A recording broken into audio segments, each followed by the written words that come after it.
Саламатсыздар, урматтуу биздин кардарлар. Биз азыр Военный Антоновка конушунда турабыз.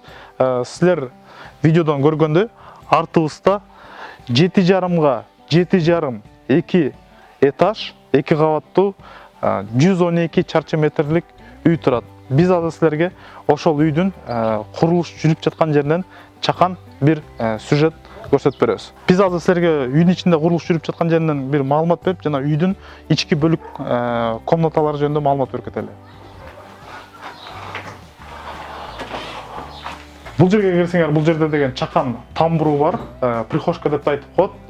Андан кийин өткөндө чакан холл, бул жерден болсо залга, кухняга, санузылга жана экинчи этажга көтөрүлүп кеткенге бөлүүчү холл.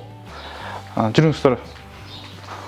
Мынакей бул жагында санузыл, үйдүн немеси бүткөндөн кийин бул жерде санузыл болот. Жана ошондой эле бул жерде чоң зал.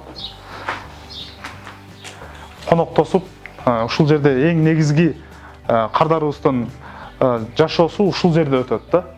Андан тышкары баарыбыз билгендей кухня керек баардык үйгө. Ошол себептен бул бөлмөсү кухня болот. Бул бөлмөсү кухня. Экинчи кабатка көтөрүлсөк, азыркы учурда бул жерде жумуш жүрүп атат. Лестницанын каркасы коюлган. Ички ремонт бүткөндөн кийин анан сырткы лестницанын келбетине кардардын тандоосуна жараша жасалат. Биз азыр экинчи этажга чыктык. Экинчи этажда бул чакан холл. Ушул холлдон кайра эле айткандай эле комнаталарга бөлүнүп кетет.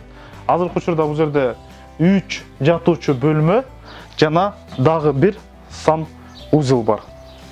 Биз азыр эң негизги жатуучу бөлмөдөбүз. Бул бөлмөдөн болсо чоң панорамный терезеси бар. Бул жерден болсо эшиктин алды көрүнүп турат, эмне болуп жатканы.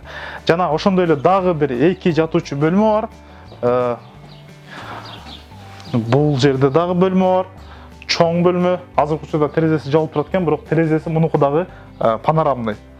Жана детский балдардын жатуучу бөлмөсү чаканыраак. Бул дагы терезеси чоң. Анткени дегенде бул үйдүн негизи планы боюнча, проекциясы боюнча ушундай болгон да. Жана экинчи санузел. Экинчи санузел биринчи этаждын санузелуна караганда квадратурасы чоңураак. Мынакей өзүңүздөр камерадан көрсөңүз болот.